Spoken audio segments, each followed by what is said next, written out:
Aujourd'hui, on va parler de l'Église, qui est la lumière du monde, en soulignant son importance, sa beauté et ce qu'on appelle le génie catholique. Alors ça peut paraître un peu paradoxal parce que quand on parle de l'Église aujourd'hui, c'est plutôt pour dire qu'elle est en crise. Mais en fait, si on regarde l'histoire, il faut relativiser parce qu'on peut dire qu'il n'y a aucun moment dans l'histoire où l'Église n'a pas été en crise d'une manière ou d'une autre. Elle a toujours été en crise, elle a toujours été attaquée. Mais c'est vrai que récemment, il y a eu des attaques médiatiques avec des moyens de communication nouveaux, extrêmement puissants, d'une puissance jamais vue ou presque. C'était il y a 2-3 ans, une série d'attaques très fortes, un peu du matraquage. Et tout ça a invité à s'interroger et à répondre avec notre tout petit média. Qu'est-ce que l'Église ? Quel est son véritable bilan ? Quels sont ses fruits ? L'Église, c'est en fait une réalité paradoxale. Si on regarde très factuellement, on voit que d'un côté, il y a beaucoup de gens qui la détestent, beaucoup de gens qui la critiquent. Et d'un autre côté, des gens qui l'aiment infiniment, qui vont jusqu'à lui donner entièrement leur vie dans la pauvreté, la chasteté, l'obéissance. C'est une réalité paradoxale parce qu'elle est à la fois une œuvre de Dieu, un mystère de foi, et une réalité absolument humaine, incarnée, parfois très pauvre. On dit classiquement qu'elle est une, sainte, catholique et apostolique. Mais en fait, elle est une et aussi diverse. Elle est sainte, parce que le Christ l'a aimée et s'est livré pour elle, pour la rendre sainte et immaculée, mais elle est aussi composée de pécheurs. Elle est catholique, c'est-à-dire universelle, mais elle est aussi incarnée dans des églises locales. Elle est apostolique, mais elle est aussi charismatique. Voilà, on peut lui appliquer ce que disait saint Paul, elle est forte, très forte de la grâce de Dieu, mais elle est aussi dans la faiblesse. À chaque fois, ce n'est pas l'un ou l'autre, mais l'un et l'autre. Il y a toujours ce balancement qu'on va retrouver longuement, qu'on appelle le « et catholique ». On va revenir là-dessus souvent parce que c'est la racine de ce génie catholique qui est cette capacité à embrasser la vérité dans toute sa catholicité, c'est-à-dire dans sa totalité. Voilà, on pourrait aborder le mystère de l'Église par le haut, comme l'a fait Vatican II, en disant qu'elle est le sacrement universel du salut, le signe et l'instrument de l'union intime de Dieu avec le genre humain, mais ça sera plutôt notre conclusion. On peut aussi regarder l'Église à travers la Vierge Marie. On l'a fait dans une vidéo précédente. C'est un angle qui est très beau. À partir de Marie, mère de l'Église, icône de l'Église, mais même Marie, première Église, comme disaient Joseph Ratzinger et Hans Urs von Balthasar, on voit que Marie est à la fois Israël qui attend Jésus, elle est l'Église qui le prolonge et elle est celle qui a participé le plus intimement au mystère de l'incarnation et de la rédemption. Donc elle est celle qui accompagne le Christ avant, pendant, après. Et dès l'origine, c'est avec Marie que les apôtres à la Pentecôte reçoivent l'Esprit Saint. Donc il y a de très belles choses à dire sur Marie et l'Église, bien sûr. Mais aujourd'hui, on va regarder ce mystère sous un angle particulier avec 2 axes principaux.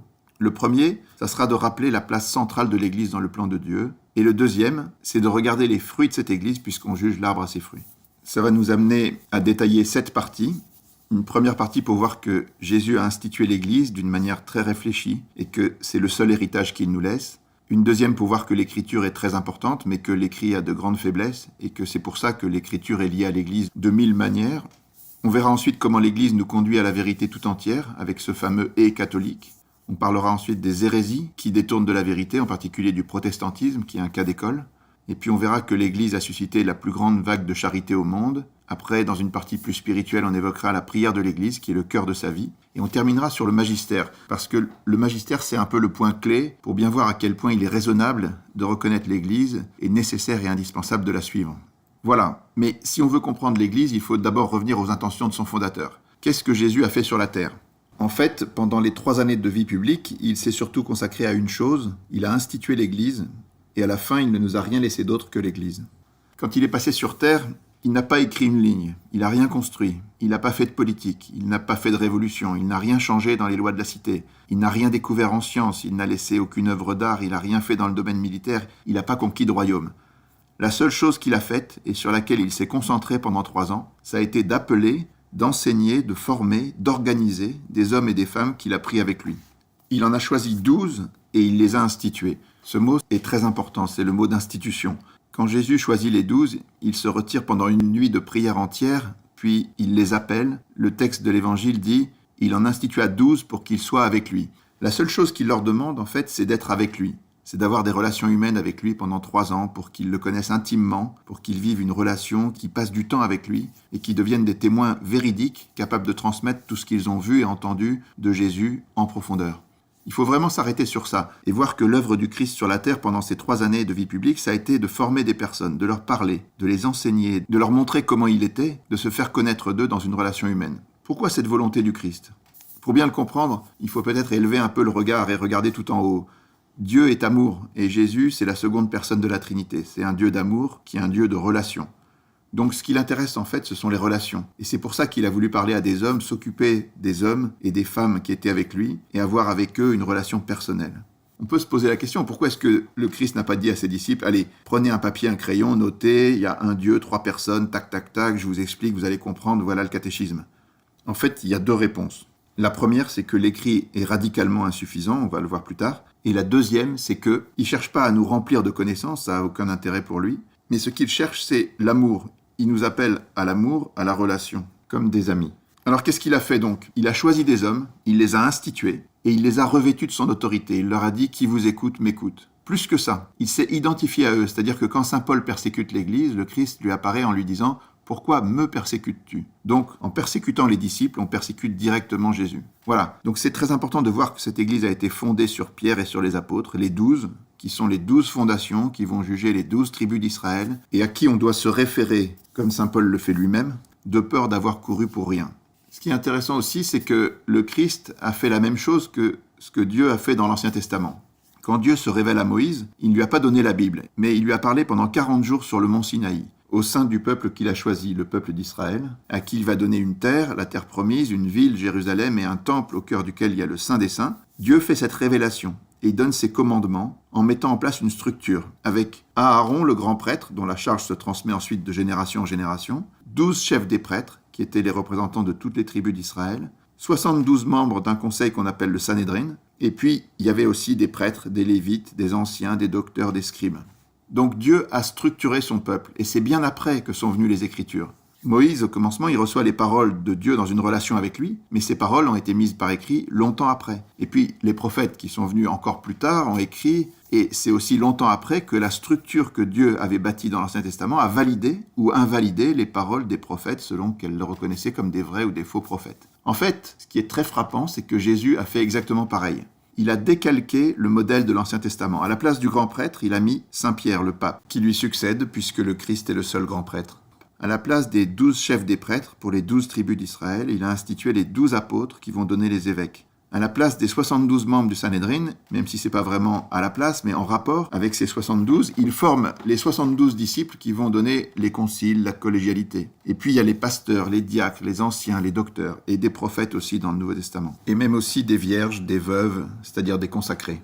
Dans ce cas-là aussi, l'écriture viendra bien après. C'est-à-dire qu'au début, quand Jésus s'en va à l'ascension, il n'y a rien d'écrit, peut-être des notes d'aide-mémoire, mais il y a juste des hommes qu'il a laissés et à qui il va donner son Esprit Saint. Et il ne restera rien d'autre. Donc, de même que dans l'Ancien Testament, il y avait un grand prêtre et des chefs des prêtres, il y a dans le Nouveau un pape et des évêques, et une articulation de la primauté et de la collégialité.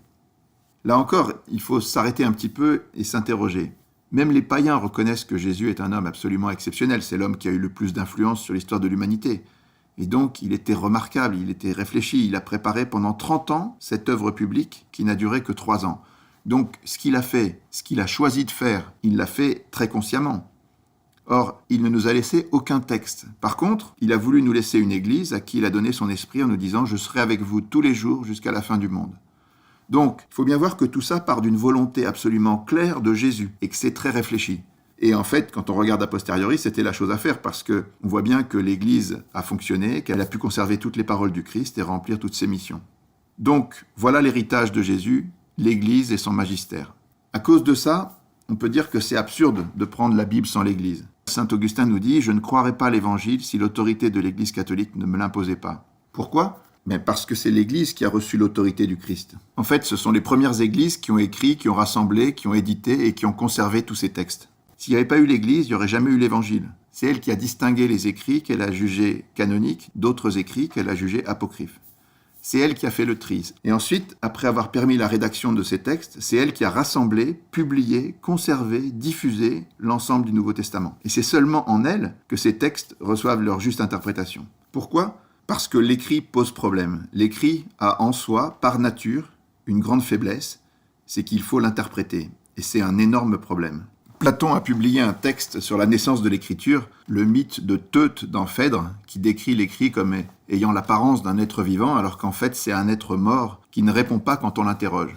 Le problème de l'interprétation est dénoncé immédiatement par Platon. Il dit que Les hommes qui utiliseront l'écriture, ils auront l'illusion du savoir, mais en fait, ils ne sauront pas ce que savait celui qui a écrit. C'est très important parce que, d'un côté, vous avez la réalité qui est extrêmement complexe, qui est nuancée, compliquée. Et de l'autre côté, pour être juste, il faut que notre idée soit en rapport avec cette réalité, c'est-à-dire complexe, nuancée, subtile. Et au milieu, pour faire correspondre ces deux choses, on a des mots qui sont univoques ou équivoques, parfois, la plupart du temps ils sont équivoques, et qui disent peu de choses, c'est-à-dire que les mots ne peuvent pas rendre compte de la complexité de la réalité et de ses nuances. Les mots sont impuissants à exprimer justement la complexité, les nuances du réel, et c'est pour ça qu'ils sont radicalement insuffisants. On peut prendre des tas d'exemples. Quand l'Église dit « il y a un seul Dieu en 3 personnes », qu'est-ce que ça veut dire « personne » ? Le mot « personne », avant de l'adopter, l'Église l'a écarté en disant « ça ne convient pas pour parler de Dieu », parce que « persona » en grec, ça veut dire les masques qu'on met dans le théâtre. C'est un mot qui en soi n'est pas adapté. Mais l'Église n'avait pas autre chose, donc elle a choisi de le garder en disant qu'il fallait bien l'interpréter. Elle a dit, on peut s'en servir pour parler de cette réalité, mais évidemment, cette réalité dépasse infiniment le mot.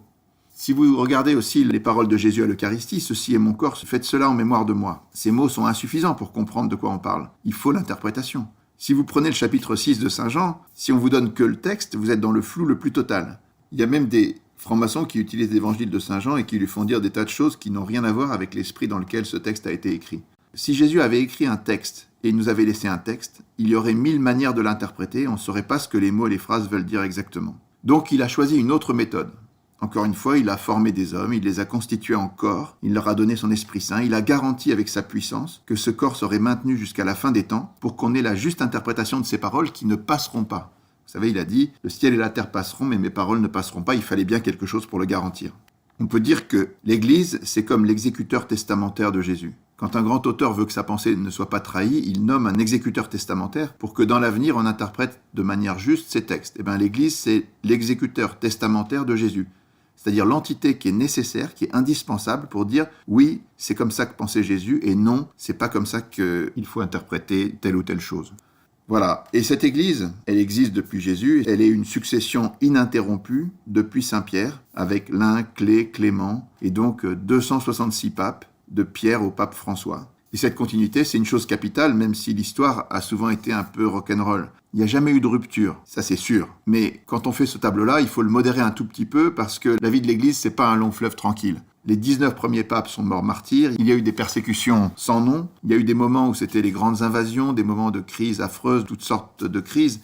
Parfois, il y a eu 3 papes, ou même des papes spécialement pécheurs, comme les Borgia. Et puis l'Évangile annonce un temps relativement court, heureusement, où même les élus pourront être égarés. Le catéchisme de l'Église catholique en parle, au numéro 675, en décrivant ce moment d'une manière un peu mystérieuse comme une épreuve finale qui ébranlera la foi de nombreux croyants. Une imposture religieuse au prix de l'apostasie de la vérité, l'imposture de l'antéchrist, qui viendra un jour et à laquelle la venue de Jésus mettra fin. Il y a beaucoup de textes sur tout ça, dans l'Évangile, et même d'une certaine manière dans le credo ou dans la prière du Notre Père. Le Christ reviendra de la même manière qu'on l'a vu s'en aller dans le ciel. Donc dans ce moment-là, comme dans d'autres moments dans l'histoire de l'Église, il sera peut-être pas si évident de suivre le vrai magistère, mais quoi qu'il arrive, le Christ et sa mère veillent sur les élus, qui sont quand même appelés à regarder les signes des temps et à se préparer à ces moments qui viendront un jour. Donc quand on parle de cette assistance que le Christ a donnée à son Église, c'est au niveau de la grande histoire et sur un certain nombre de sujets. Dans le détail des choses, il y a des tiraillements, il y a plein de choses qui sont humainement fragiles et plein d'erreurs humaines. L'Église est pleine de faiblesses, mais elle est aussi très forte, car globalement, la promesse du Christ s'est complètement accomplie. Sur le temps long, dans l'histoire, quand on regarde d'un peu plus haut, l'Église a vraiment fait la preuve de sa résistance et de sa solidité. Enfin, l'Église catholique, elle est unique sur 3 choses. D'abord, elle a un chef incontesté, c'est-à-dire que si vous regardez toutes les autres religions, les orthodoxes, les protestants, le judaïsme, l'islam, le bouddhisme, l'hindouisme, tout ça, il y a une grande division. Il n'y a pas de chef, donc il n'y a pas d'unité. À partir de ce chef, il y a un magistère, c'est-à-dire la capacité de dire une parole unifiée pour l'ensemble de l'Église. Ça aussi, c'est unique dans l'Église catholique. Et la dernière chose qui est unique, c'est la possibilité de faire un catéchisme. Il n'y a aucune autre religion qui en est capable. Aucune grande religion n'est capable de faire un exposé organique, détaillé et cohérent de sa foi, parce qu'il y a trop de divergences, il n'y a pas de pôle d'unité. Voilà, donc cette idée que le Christ a laissé une Église qui a un chef, un magistère et qui est capable de publier un catéchisme, c'est quelque chose de très puissant. Le cardinal Newman, qui vient d'être canonisé, qui était un très grand théologien catholique, avait très bien vu cela. Il était anglican d'origine, il s'est converti au catholicisme juste après la proclamation du dogme de l'infaillibilité pontificale, et il argumentait en disant que Dieu doit conserver ce qu'il a créé. On voit ça avec la création du monde. Dieu a créé l'univers, mais ensuite il le conserve dans l'existence. Et bien de même, la révélation suppose l'infaillibilité et le magistère. Parce qu'une fois que Dieu a parlé, il faut encore que cette parole demeure parmi les hommes de manière fiable. Donc le cardinal disait oui, la révélation implique en toute logique l'existence d'une autorité infaillible en matière de foi. Et c'est effectivement très logique. Voilà, en résumé, l'Église est au centre du projet de Dieu depuis l'origine. Si vous regardez le credo transmis par les apôtres, on croit en Dieu, mais on croit aussi en l'Église. C'est dans le credo, ça fait partie de notre credo de croire que l'Église est dans le plan de Dieu, qu'elle a un rôle dans l'histoire du salut. Les pères de l'Église disaient que le monde a été créé en vue de l'Église, qui crée la communion entre les hommes et Dieu, et que pour scruter le mystère de l'Église, il faut méditer d'abord son origine dans le dessein de la Trinité. C'est donc le rapport des personnes qui crée un mystère de communion, et l'Église est à la fois le chemin, le but du dessein de Dieu et la fin de toute chose. Clément d'Alexandrie dit que la volonté de Dieu est un acte et qu'elle s'appelle le monde, et son intention est le salut des hommes et elle s'appelle l'Église. Origène disait « Je n'ai qu'une ambition, c'est d'être vraiment d'Église ». Saint Irénée dit que là où est l'Église, là est l'Esprit de Dieu, et là où est l'Esprit de Dieu, là est l'Église. Et Saint Cyprien, nul ne peut avoir Dieu pour père s'il n'a l'Église pour mère. Bref, il y a une forme d'assurance chez les pères de l'Église, jusqu'à Jeanne d'Arc, pour dire que Jésus et l'Église, c'est tout un. Donc, il faut se rappeler que cette Église est vraiment au centre et au fondement du projet de Dieu, qui compte sur elle et qui lui a donné les moyens de développer ses missions et de durer. Maintenant, nous allons regarder quelles sont ces missions et quel est le bilan de l'Église. On dit parfois qu'il y a 3 manières d'être dans l'Église. Vous avez la manière de Saint Pierre, l'Église hiérarchique. Vous avez aussi celle de Saint Paul ou Saint Thomas ou Saint Jacques le Majeur, l'Église des missionnaires qui vont sur le terrain. Et puis vous avez celle de Saint Jean, qui est la prière et la contemplation, qui a donné l'Église des religieux et des contemplatifs. On peut faire une certaine correspondance avec les 3 missions de prêtre, prophète et roi qui concernent tous les baptisés. Et l'Église reconnaît comme sienne 3 missions qui sont celles des évêques. Une mission de sanctification, donc par la prière, la liturgie, les sacrements. Une mission d'enseignement de la vérité. Et une mission de gouvernement dans le service et la transformation du monde par la charité. Et donc, il y a 3 domaines qui sont la question de la vérité, sur laquelle l'Église a un charisme infaillible. La question de la charité, qui lui a permis de générer une vague de charité unique au monde, et la question de la prière, qui est une chose plus cachée, mais dont on dira pourquoi elle est évidemment absolument nécessaire au salut du monde. On va maintenant donc regarder les fruits de l'Église selon ces 3 axes, en commençant par le niveau de la vérité. Une des missions premières de l'Église, c'est évidemment d'annoncer le vrai et de dénoncer le faux. C'est un glaive à 2 tranchants. Il faut annoncer la vérité et dénoncer l'erreur. On peut voir que quand l'Église parle de la vérité, elle la décrit souvent d'une manière nuancée avec 2 pôles. Elle dit par exemple que Dieu est un et 3, que le Christ est homme et Dieu, que Marie est vierge et mère, que l'Église est sainte et composée de pécheurs, que la foi c'est un don de Dieu mais c'est aussi une œuvre pleinement humaine, que l'Écriture a Dieu pour auteur mais elle a aussi des auteurs humains. Et puis on peut aller sur beaucoup de domaines comme ça. On peut dire que Dieu est cause première de tout, mais que l'homme est aussi cause de ses actes, que Dieu convertit, mais que l'homme participe, que Dieu juge à la fin des temps, mais que l'homme choisit son destin aussi par sa volonté et ses actes, que Dieu connaît l'avenir et que l'homme est libre, que Dieu endurcit le cœur de Pharaon, mais que Pharaon s'endurcit tout seul, que la volonté de Dieu s'accomplit toujours, et que l'homme des fois n'accomplit pas cette volonté. On dit aussi qu'il y a un ordre spirituel et un ordre temporel, qu'il y a un vicaire du Christ qui est le pape et un lieutenant du Christ qui est le roi, etc. Et puis, ce genre d'explication de la réalité entre 2 pôles, on peut l'associer aussi à la description de l'univers. Par exemple, on peut dire que l'univers est soumis au hasard, mais en même temps, il est ordonné et programmé. En lui, il y a une création et il y a une évolution. Il est matière et il est esprit. La lumière, on a vu en physique qu'elle est onde et corpuscule. Et quand on plonge dans le monde quantique, on peut voir qu'on peut être dans un état et dans un autre état en même temps. Qu'est-ce que tout ça veut dire ? Qu'est-ce que c'est que ce « et » catholique qui permet de prendre en compte toute la dimension de la réalité ? En fait, dès le début, les évêques ont été confrontés à des gens qui voulaient simplifier dans une logique humaine. Ils disaient en fait le Christ c'est qu'un homme ou le Christ c'est qu'un Dieu. Mais non, l'Église a tenu en permanence les 2 pôles. Alors des fois ça peut paraître compliqué. Est-ce qu'on peut être à la fois carré et rond ? En fait, si vous regardez cette figure, vous voyez qu'on peut la regarder sous un certain angle, et elle est carrée, et sous un autre angle, elle est ronde. C'est vrai qu'elle est carrée, c'est vrai qu'elle est ronde, mais en réalité, si on veut voir la vérité dans toute sa plénitude, il faut changer de perspective et aller au-delà, et voir comment elle peut être à la fois carrée et ronde, mais sur des plans différents. Bossuet disait « Il ne faut jamais abandonner les vérités une fois connues, quelques difficultés qui surviennent quand on veut les concilier. Il faut au contraire, pour ainsi dire, tenir fortement les 2 bouts de la chaîne, quoiqu'on ne voit pas toujours le milieu par où l'enchaînement se continue. » Par exemple, quand l'Église dit « on est sûr que le Christ est homme » et on est sûr aussi qu'il est Dieu. Mais comment ça se passe ? on peut travailler, mais il faut tenir les deux bouts de la chaîne, si on veut rester dans la vérité tout entière. Saint Thomas d'Aquin, le plus grand des docteurs catholiques, il a fait ça toute sa vie.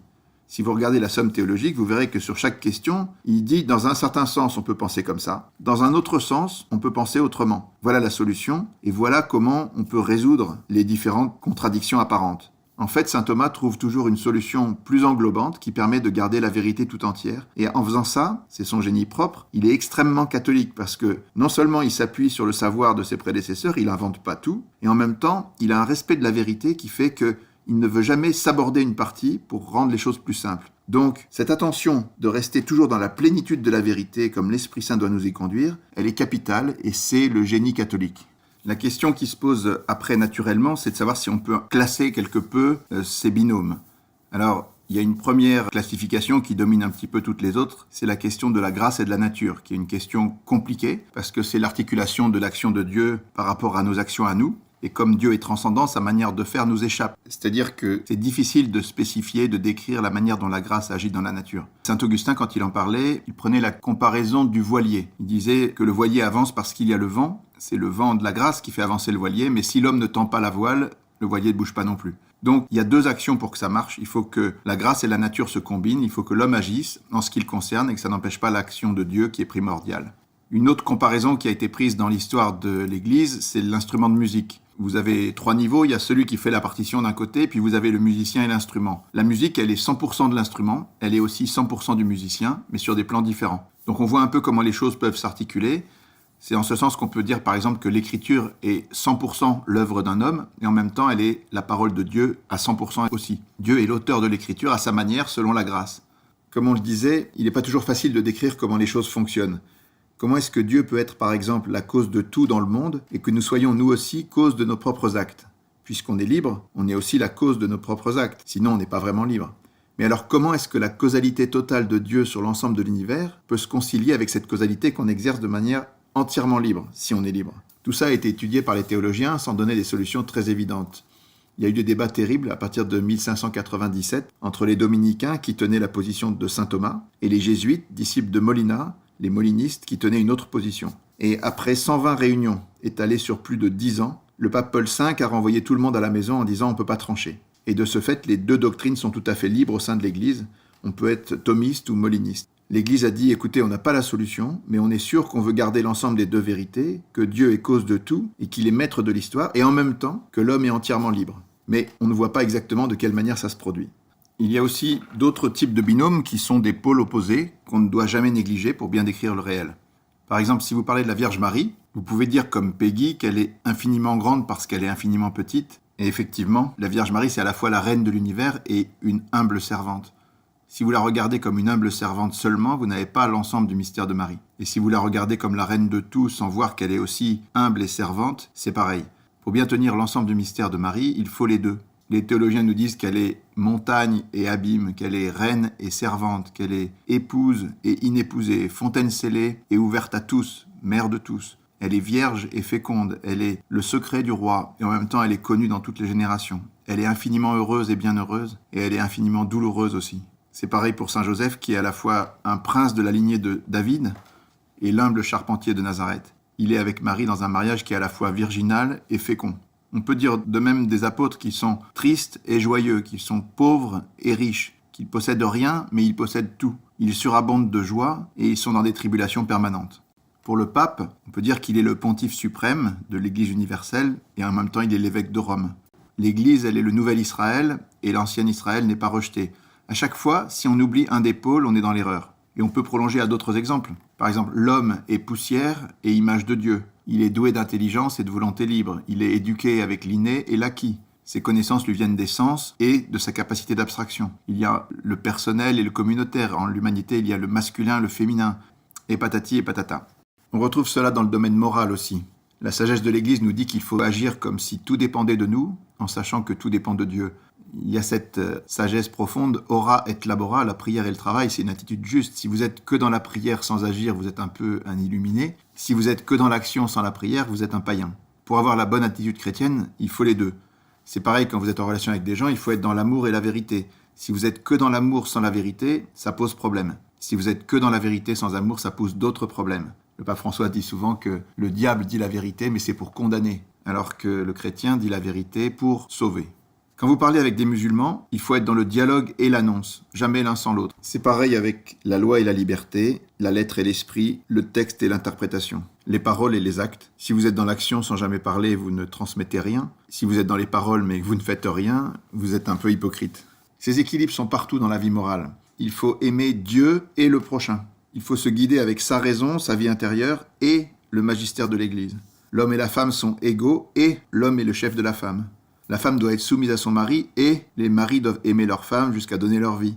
Les enfants doivent obéir à leurs parents et les parents ne doivent pas exaspérer leurs enfants. Et il faut honorer son père et sa mère et en même temps il faut les haïr au sens de donner à Dieu la primauté. Il faut être à la fois conservateur et progressiste pour tirer de son trésor du neuf et de l'ancien. Il faut tenir compte du logos, c'est-à-dire de la raison, et du pathos, c'est-à-dire du sentiment humain. Il faut regarder le ciel et la terre, il faut être éclairé par la foi et la raison. C'est pareil avec la prudence, le courage, la tempérance, la générosité. Tout ça, ce sont des équilibres entre des pôles excessifs. Bref, tout ce qui concerne le « et » catholique, c'est un art de l'équilibre. Et cet art de l'équilibre est détruit par ce qu'on appelle l'hérésie. Comment fonctionne une hérésie ?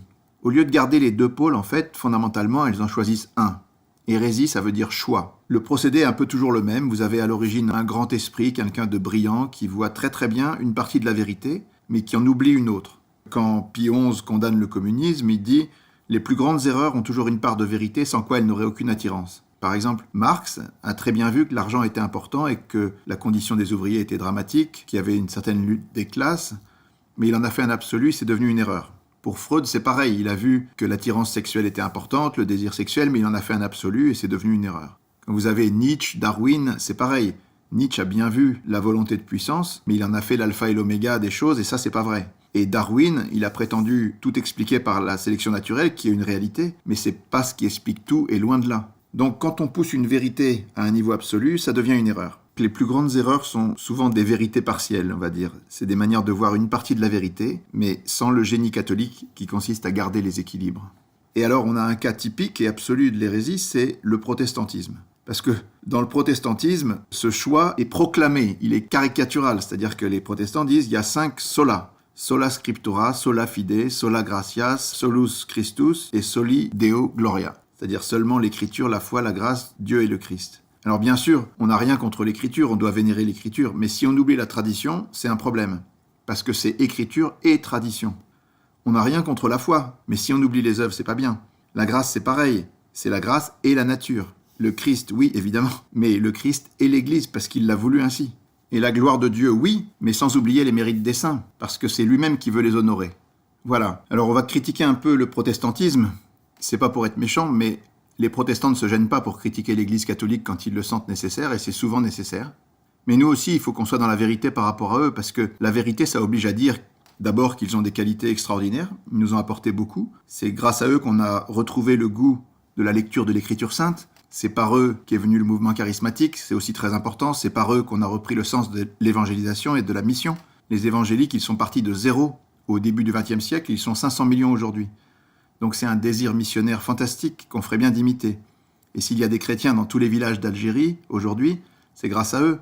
Ou en Chine, c'est pareil. Voilà, on a pas mal de leçons à prendre. C'est grâce à eux aussi qu'il y a des prières de louange, des prières de guérison, des miracles, beaucoup de choses. Voilà, tout ça pour dire que c'est pas pour critiquer bêtement les protestants, mais il y a un domaine où ça va pas du tout, c'est au niveau de la vérité. Ce qui est appréciable dans l'Église catholique, c'est qu'elle est capable d'écouter, de se réformer, de se corriger. Les critiques des protestants, elles ont été accueillies. C'est-à-dire qu'aujourd'hui, on lit davantage l'Écriture, on essaie de devenir charismatique, on essaie d'évangéliser, parce qu'on peut se corriger. Et aussi, certainement, ils ont besoin de se corriger et de retrouver l'unité de l'Église autour du pape, parce qu'on va voir que c'est vraiment un point flagrant. Comment se présente donc l'histoire du protestantisme ? C'est une histoire assez étonnante et, sans juger au fort interne, on peut dire qu'il y a une position d'orgueil qui est assez intenable, qui vient de Luther, Calvin, Zwingli et tous les autres. Saint Thomas d'Aquin a écrit un article très intéressant où il dit que si on n'adhère pas à la foi de l'Église sur un seul article de foi, on n'a pas la foi du tout. Alors, qu'est-ce qu'il veut dire par là ? Il veut dire en fait que soit la foi vous la recevez de l'Église parce que vous avez de bonnes raisons de penser que l'Église transmet la vérité de Dieu, et dans ces cas-là c'est une vérité qui dépasse ce que vous pouvez produire par votre propre cerveau ou toute vérité humaine.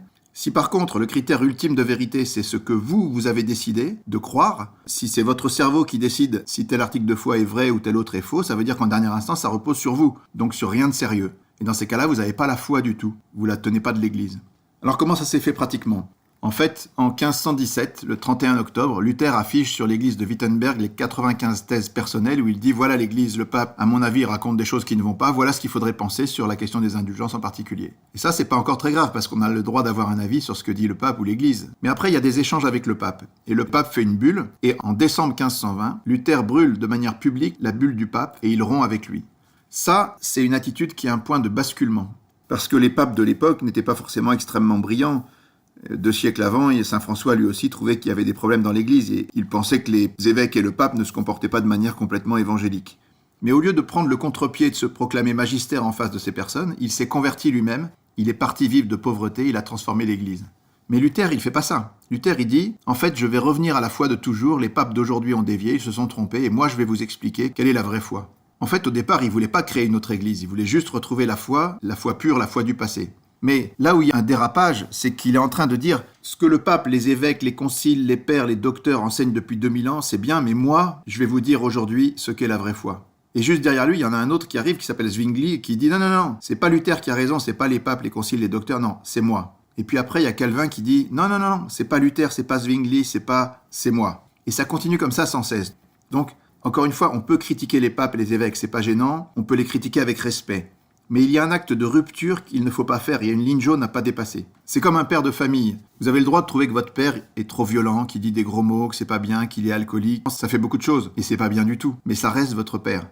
Le Christ a épousé l'Église, il a donné sa vie pour elle, il s'est lié de manière sacramentelle à son Église, il y a un mariage indissoluble entre le Christ et l'Église, et il n'y aura pas d'acte de répudiation. Donc c'est pas à nous de créer une autre Église. L'Église, elle doit se réformer, elle doit se transformer, elle doit se purifier, elle n'a jamais été parfaite. Et quand on demandait à Mère Teresa ce qu'il faut changer dans l'Église, elle disait « vous et moi », comme Saint François. Donc voilà le problème de la démarche de Luther, Zwingli, Calvin et les suivants, qui a conduit à une division extraordinaire. Aujourd'hui, il y a plus de 1500 églises protestantes, et on sait que la division, c'est l'œuvre du diable, au sens de diabolos, celui qui divise.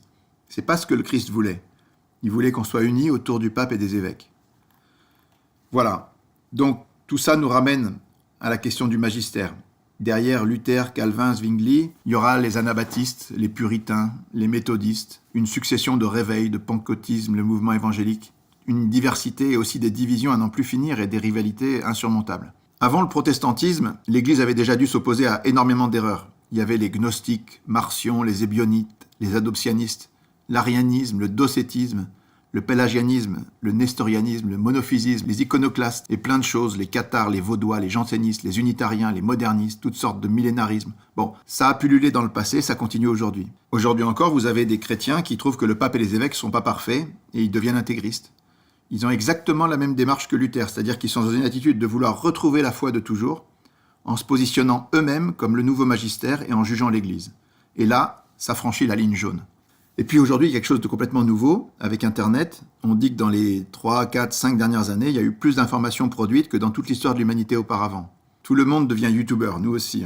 Mais enfin, tout le monde proclame sa manière de voir le monde à partir de sa pensée. Donc il y a des gourous, il y a des coachs, il y a des gens plus ou moins illuminés qui vont vous expliquer la vision du monde qu'ils ont. Et ça, c'est pareil, c'est pas possible parce que, en dernière instance, ça repose sur eux. Et Jésus dit bien que quand des aveugles guident des aveugles, ils tombent dans un trou. Et Jésus, on lui a posé la question à un moment, on lui a dit « Par quelle autorité est-ce que tu fais ça ?» Et il n'a pas voulu répondre parce que la réponse, ça aurait été « Je le fais de ma propre autorité parce que je suis Dieu et le Fils aimé du Père ». Ça n'aurait pas été audible pour les auditeurs. Il leur a répondu par une question. « Je vous répondrai si vous me dites par quelle autorité Jean-Baptiste baptisait. » Alors c'était pareil, c'était l'autorité de Dieu, donc ils n'ont pas pu répondre. Mais aujourd'hui, à tous ceux qui enseignent sur YouTube et partout, on peut leur poser la même question. Par quelle autorité vous enseignez ? Quelle est cette nouvelle vision du monde ? D'où vient ce savoir ? Donc la question clé, c'est celle du magistère. Est-ce que c'est un magistère qui vient des hommes ou est-ce que ça vient de Dieu ? Luther, à un moment, il décide qu'il est en capacité de juger avec son jugement à lui, que ce que fait le pape n'est pas bon. Et cet acte de juger l'Église par son propre jugement, c'est en fait un transfert de magistère. C'est-à-dire que le magistère que le Christ a donné à son Église et qui lui permet de juger des choses, on se l'approprie. Or ça va pas. Le seul magistère qui a été fondé par Jésus, c'est le magistère de l'Église. Il est fondé sur le pape et les évêques. Tous les autres magistères, ce sont des hommes qui les ont créés. Toutes les religions, tous les groupes humains qui se constituent sont obligés à un moment ou à un autre de mettre en place un système de magistère. Les témoins de Jéhovah, par exemple, quand ils ont créé leur groupe, ils ont refusé l'Église. Mais qu'est-ce qu'ils ont fait juste après ? Ils ont créé un collège central qui est doctrinalement la référence. Donc ils l'ont créé humainement, ils ont inventé un système pour devenir un magistère parce qu'il en faut un pour tout groupe humain. C'est pareil pour les juifs, pour l'islam, pour les communautés protestantes, pour les intégristes. Comme ce sont des collectivités, ils sont bien obligés de trouver des modèles pour gérer les questions quand elles se posent. Donc il faut mettre en place des structures, des mécanismes, des méthodes qui sont humaines. Tous les hérétiques, tous les groupes humains, et même les communautés sur Internet qui suivent des gourous, des coachs, des illuminés, ils ont une forme de magistère. Le problème, c'est que quand vous récusez le magistère institué par Jésus, vous êtes obligé d'en créer un vous-même, le vôtre. Mais ça ne tient pas parce que vous n'êtes qu'un homme ou un groupe d'hommes, et non pas Dieu. C'est l'erreur de tous les hérétiques. Ça, c'est un point qui est absolument capital et sur lequel il fallait quand même insister un peu, même si les protestants ont énormément de qualités et qu'on a des leçons à prendre chez eux, sur le plan de la vérité, ce sont eux qui ont des leçons à prendre chez nous, parce que dans leur communauté, il y a un vrai problème à ce niveau-là. Voilà. Il y a deux choses, sinon, que le Christ se réserve à lui tout seul, qui lui sont propres, c'est d'être le berger, le seul berger et le seul juge.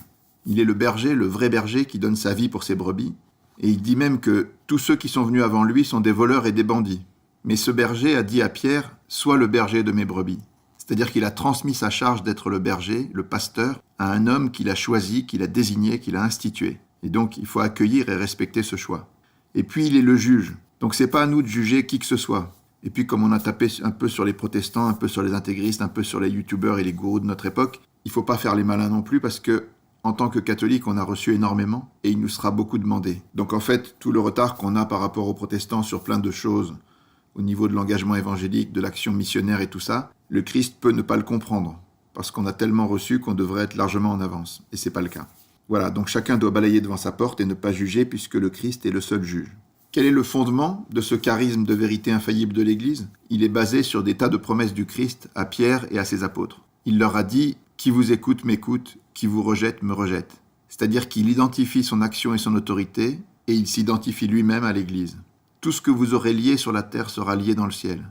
L'esprit de vérité que je vous donne vous conduira dans la vérité tout entière. Je suis avec vous tous les jours jusqu'à la fin du monde. Il a dit à Pierre, tu es Pierre, et sur cette pierre je bâtirai mon église, la puissance de la mort ne l'emportera pas sur elle. Je te donnerai les clés du royaume des cieux, tout ce que tu liras sur la terre sera lié dans les cieux. J'ai prié pour toi, pour que ta foi ne défaille pas. Donc, la prière du Christ nous garantit que quand il sera revenu, Pierre doit affermir ses frères. Il est le pasteur des brebis, le Christ lui a dit 3 fois pour effacer le triple reniement. Il y a autre chose de très beau dans l'évangile, c'est que on sait que Jésus ne se prive pas de critiquer les pharisiens. Mais en fait, ce qu'il critique chez les pharisiens, c'est pas la vérité de la doctrine. Au contraire, les pharisiens, ils croyaient en Dieu, ils croyaient en Moïse, ils croyaient en la résurrection, ils avaient la vraie foi. Ce que critique Jésus, c'est leur attitude. Ils sont hypocrites. Mais quand on le questionne à propos des pharisiens, il dit « Les scribes et les pharisiens enseignent dans la chair de Moïse. Donc tout ce qu'ils disent, faites-le. Mais ne faites pas comme ils font, ne faites pas d'après leurs actes, parce qu'ils disent et ne font pas. » En fait, en disant ça, il reconnaît que les scribes et les pharisiens enseignent de manière légitime dans la chair de Moïse. Qu'est-ce que c'est que la chair de Moïse ? Il y a eu Moïse, Josué, Othoniel, Éhude, Samgar. Il y a une succession de gens qui ont reçu l'imposition des mains et qui avaient la légitimité pour représenter le peuple de Dieu jusqu'aux pharisiens du temps de Jésus qui enseignent donc dans la chair de Moïse. Et la chair de Saint-Pierre, c'est pareil. C'est au-dessus de la chair de Moïse, évidemment, comme le Christ est au-dessus de Moïse. Et si on doit respecter la chair de Moïse, combien plus on doit respecter la chair de Saint-Pierre ? C'est une transmission de la même manière, par imposition des mains, de proche en proche, depuis Saint-Pierre jusqu'au pape François. Encore un mot, il y a eu des protestants qui ont été bousculés et même convertis sur cette phrase de saint Paul qui dit que l'Église du Dieu vivant est la colonne et le support de la vérité. Il se disait, c'est bizarre parce que dans notre foi, d'habitude, on aurait pu dire que c'est la Bible qui est la colonne et le support de la vérité. Or, ce qui est écrit en 1 Timothée 3,15, c'est bien que c'est l'Église, cette colonne et ce support de la vérité. Donc l'Écriture elle-même renvoie directement et clairement à l'Église. Voilà, il y a aussi, bien sûr, toute une série de grands saints qui ont défendu la vérité de toutes les manières dans l'histoire de l'Église, et on peut dire que ce bilan est assez incroyable. Il y a un charisme spécial de vérité qui s'est manifesté tout au long de l'histoire, et on a besoin de l'Église comme Philippe avec l'Éthiopien. Quand l'Éthiopien lit la Bible, il lui demande « Est-ce que tu comprends ce que tu lis ?» Et lui, il répond « Comment est-ce que je le pourrais si personne ne m'explique ?» Donc on a besoin de l'Église. Point. Deuxième sujet, l'amour. Évidemment, l'Église a toujours été engagée de manière absolue dans les œuvres de charité, depuis les apôtres jusqu'à Mère Teresa, en passant par des tas de saints comme Saint Martin, Saint Vincent de Paul. Il y a des tas de témoins dans tous les pays, dans tous les siècles. L'amour, c'est le cœur de la machine. Mais quand on parle de ça, souvent, on nous renvoie dans la figure, on va dire, une dizaine de choses du passé qui sont le Moyen-Âge, les croisades, l'Inquisition, les Borgia, Galilée, la Saint-Barthélemy, l'esclavage, Pie XII, la place des femmes et maintenant la pédophilie. En général, on se laisse enfermer sur ces sujets-là qui sont passablement déformés dans les manuels scolaires et qui ne représentent quantitativement pas grand-chose. Bien sûr, il ne faut pas nier qu'il y a eu des moments plus durs que d'autres, mais la question c'est de savoir si c'est représentatif du bilan de l'Église ou pas. Déjà, chacun de ces dossiers mérite d'être analysé et révisé. On l'a fait un peu sur le site l'égliselumièredumonde.com, où vous trouverez un petit dossier sur chacun de ces 10 points qui explique que la réalité n'est pas tellement ce qu'on nous raconte. Le but n'est bien sûr pas de nier le mal qui existe, effectivement. On dit d'ailleurs que la corruption des meilleurs, ça donne le pire. Corruptio optimi pessima. C'est vrai qu'il y a des quantités de cas dans l'Église. On peut même dire que Staline, Pol Pot, Castro étaient des séminaristes au départ, que Hitler était catholique au départ. Marx et Engels étaient assez religieux aussi. Voilà, donc c'est souvent les pires, c'est souvent les gens qui sortent de chez nous, qui ont été des croyants, c'est vrai. Mais ce qui est aussi vrai, c'est que c'est pas parce que le musicien joue mal que la partition est fausse, comme disait André Frossard, et on insiste énormément sur ces cas. Montesquieu reconnaissait tout ça, il disait « C'est mal raisonné contre la religion de rassembler dans un grand ouvrage une longue énumération de mots qu'elle a produits, si on ne fait de même celle des biens qu'elle a faits. Si je voulais raconter tous les mots qu'ont produits dans le monde les lois civiles, la monarchie, le gouvernement républicain, je dirais des choses effroyables. » Donc on insiste trop sur ces choses-là. Et puis quand on voit des choses pas terribles qui ont été faites par des chrétiens, est-ce qu'elles ont été faites parce qu'ils sont chrétiens ou alors qu'ils sont chrétiens ? C'est-à-dire que, est-ce que les péchés des chrétiens sont commis à cause de la foi ou malgré elle ? Souvent, c'est en trahison complète du Christ. Bref, il y a eu des choses qui ont été mauvaises, mais on insiste beaucoup là-dessus, et ces points ne sont pas représentatifs de l'ensemble de l'image. Donc c'est ça qu'il faut remettre dans l'ordre, il faut regarder la réalité, les grands chiffres, et juger de tout ça valablement. Une deuxième raison de la déformation de la vision, c'est que les médias ont un tropisme anticlérical, progressiste et porté au scandale. D'abord donc, l'idéologie dominante actuellement est complètement anticléricale à cause de l'histoire qui a été un combat pour s'émanciper de la tutelle de l'Église sur la société. Donc il y a une volonté d'exagérer, d'accuser l'Église comme celui qui veut tuer son chien l'accuse de la rage. Il y a une deuxième raison qui est que les médias sont par nature progressistes. Un média doit toujours faire du nouveau. Si votre message c'est que Jésus est exactement comme on vous l'a toujours raconté depuis 2000 ans, ça intéresse personne. Par contre, si on vous invente une histoire complètement abracadabrantesque avec Jésus et Marie-Madeleine, même si ça n'a aucun élément de crédibilité, ça peut faire la une du journal parce que c'est nouveau, attractif. Et ce qui intéresse les journaux, c'est aussi ce qui est de l'ordre du scandale. C'est une troisième clé. Il y a plus d'intérêt à commenter un arbre qui tombe plutôt qu'une forêt qui pousse. Voilà, pour ces trois raisons, il y a un matraquage médiatique qui insiste sur les travers de l'Église et qui ne pointe que sur ça. Mais maintenant, si vous essayez de regarder véritablement le bilan de l'Église, qu'est-ce que c'est ? En fait, l'Église, c'est une multitude d'hommes et de femmes dans tous les siècles qui ont donné leur vie par amour pour leurs frères, dans la pauvreté, la chasteté, l'obéissance, qui sont allés donner leurs biens, servir les pauvres, servir Dieu, comme on le voit dans les Actes des Apôtres, dans l'Antiquité, dans tous les ordres religieux. Ils ont civilisé, ils ont prié, construit, soigné, aidé, ils sont allés au-devant des besoins de tous les hommes, dans tous les pays, dans tous les coins du monde, dans tous les siècles. C'est un bilan comme personne ne peut en avoir. Alors, comment est-ce qu'on peut s'en convaincre ? La première manière, elle est simple, c'est d'aller regarder près de chez vous, dans votre expérience personnelle. Tout le monde peut voir autour de lui des bonnes sœurs, des chrétiens engagés, voir la réalité de leurs actions, les engagements de leur vie, et vous verrez, c'est admirable, il n'y a aucun autre mouvement dans le monde qui fait la même chose. Mais vous pouvez regarder aussi cette réalité d'une manière plus objective avec les chiffres et les statistiques publiques.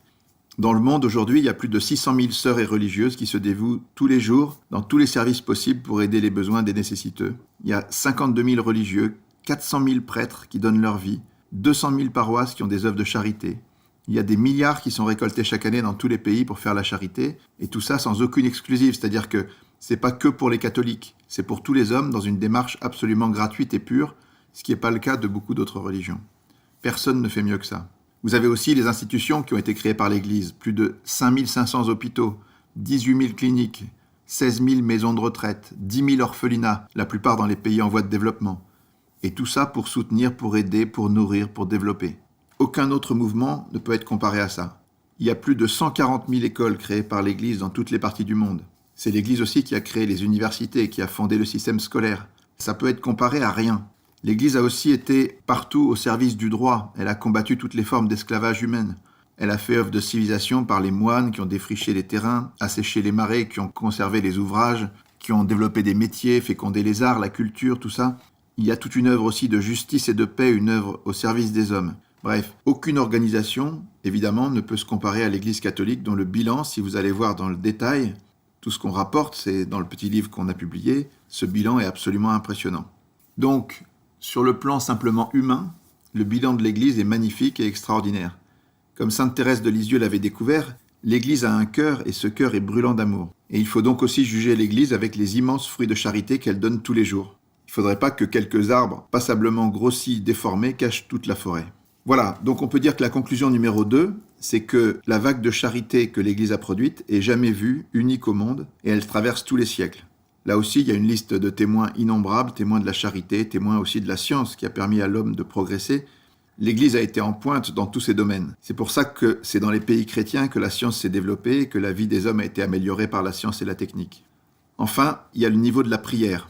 C'est peut-être le niveau le moins compris, mais c'est le cœur de l'Église. Parce que l'Église est d'abord et avant tout une réalité spirituelle qui a pour but d'unir les hommes à Dieu et de les conduire au ciel. Le catéchisme le dit clairement, c'est le but premier de l'Église. Alors, c'est pas évident, mais il faut essayer de se rendre compte de ce que c'est que cette prière, de se rendre compte de cette réalité qui est cachée, mais qui est présente dans tous les coins du monde, dans l'intimité de chacun, dans les églises, dans la clôture des monastères. C'est pas visible aux yeux du monde, cette action, cette présence, cette prière, cette intercession que l'Église fait auprès des pauvres, auprès des mourants, auprès des personnes abandonnées, auprès de tous ceux qui ne sont rien pour le monde. Et puis il y a le culte, la liturgie, toutes les églises chrétiennes dans tous les coins du monde. Le mont Athos, par exemple, c'est une petite république où il n'y a que des moines qui vivent dans des conditions extraordinaires, mais il y a des gens qui prient dans des monastères en Russie, au fin fond de la Sibérie, dans le désert du Sinaï, en Israël, en Éthiopie, dans tous les coins du monde. Il y a des gens qui prient le chapelet par millions, suite aux apparitions de la Vierge Marie.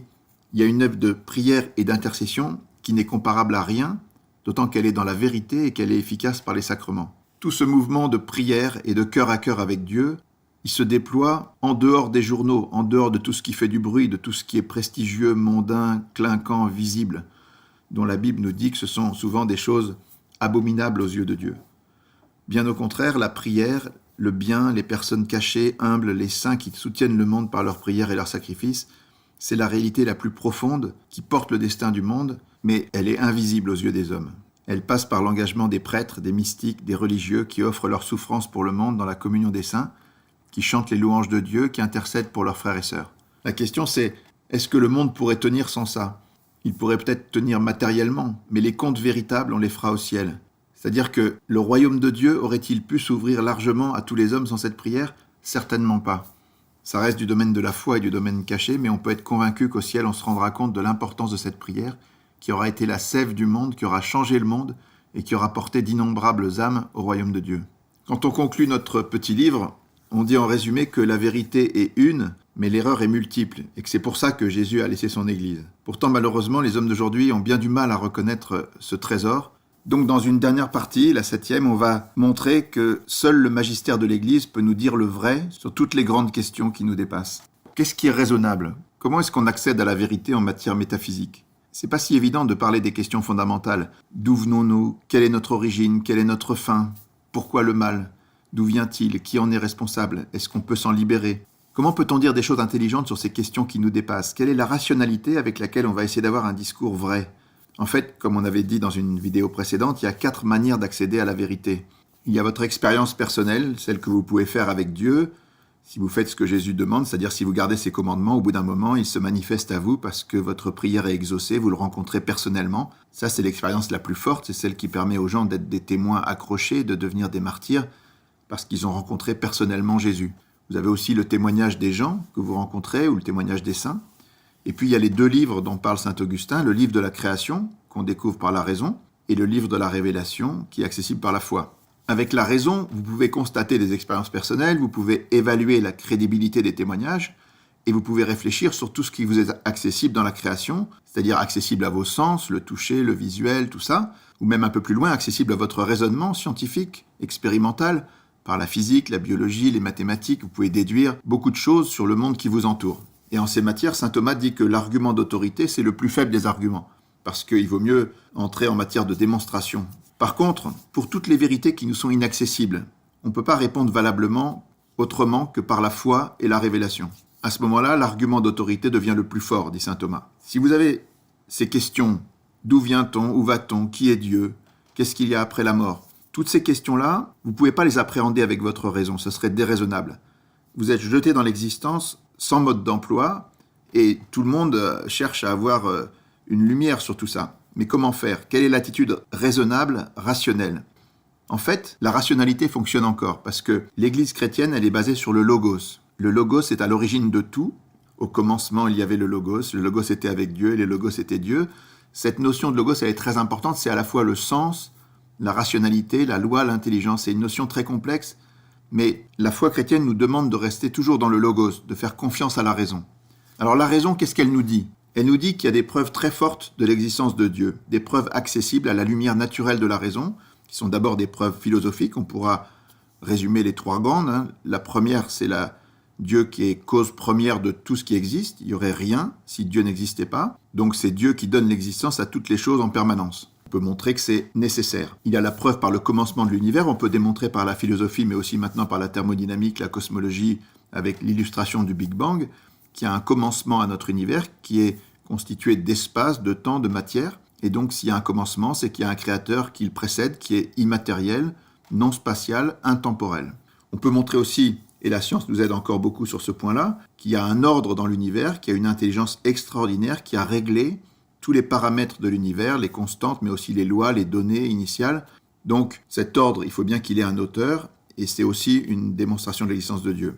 Enfin, il y a un accès à Dieu par l'esprit, par la conscience. Et puis, il y a toutes les preuves innombrables qui sont liées à la révélation, qui sont Jésus lui-même, la sublimité de sa parole, les prophéties qui se sont accomplies, les miracles innombrables de toutes sortes, l'expansion du christianisme, la permanence de l'Église, tous les exemples des saints qui sont innombrables aussi, l'histoire d'Israël, la consécration des multitudes, les témoignages de tous les gens qui vivent avec Dieu. Et puis, il y a même les témoignages de ceux qui ont vu, entendu ou une apparition de Jésus ou de Marie. On faisait le compte avec quelques amis et on voyait presque 20 personnes qu'on connaît personnellement, qui ont eu une expérience personnelle mystique de Jésus ou de Marie, sous forme d'apparition ou de message. Et ça, c'est totalement unique dans l'Église chrétienne. Vous avez personne qui a une apparition de Mahomet ou de Bouddha. Dans l'Église chrétienne, ce sont de très nombreuses personnes qui ont ce genre de charisme. Et il serait aberrant de penser que ces gens-là sont tous des menteurs. Voilà. En résumé, pour toutes ces raisons-là, on a des raisons extrêmement puissantes, fortes, rationnelles de croire en Jésus. Et Jésus nous donne l'Église, qui nous dit la vérité de la part de Dieu. Donc cette démarche, elle est complètement rationnelle. On a une boussole sûre pour appréhender toutes les vérités qui nous dépassent. Cette boussole, c'est l'Église, elle est la vraie lumière qui indique le vrai chemin du ciel. Cette démarche, encore une fois, elle est parfaitement rationnelle. Toutes les autres démarches sont irrationnelles, par contre. Tous ceux qui vous racontent comment ça se passe après la mort ou qui s'appuient sur autre chose que l'Église qui nous est donnée par Jésus, à la fin, c'est leur cerveau ou celui de leurs copains qui sont des simples humains, qui font le mix avec une doctrine qui repose sur des bases extrêmement fragiles. Voilà. Encore une fois, pour terminer, l'Église nous est donnée par Jésus, ça change tout. Elle est seule habilitée à parler, sanctifier, agir au nom de Dieu. Elle est la boussole et la lumière du monde. Donc, il faut cesser de juger et de critiquer l'Église. Au contraire, il faut la rejoindre. Il faut travailler avec elle. Il faut faire comme Jeanne d'Arc, c'est-à-dire que malgré les persécutions que parfois même l'Église nous inflige, le cardinal Lustiger disait que tant qu'on n'a pas été persécuté par l'Église, on n'est pas un vrai chrétien.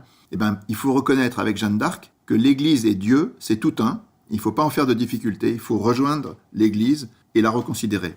Dans le passé, on disait « hors de l'Église, point de salut ». Mais ça reste vrai. Cette phrase, elle est dans le catéchisme.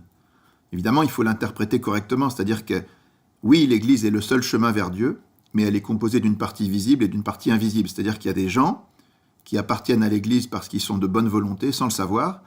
Donc elle n'est pas limitée aux frontières de ce qu'on voit. Mais sinon, ce dicton que hors de l'Église, il n'y a pas de salut, il est réel, parce que l'Église, elle est indispensable pour la relation à Dieu.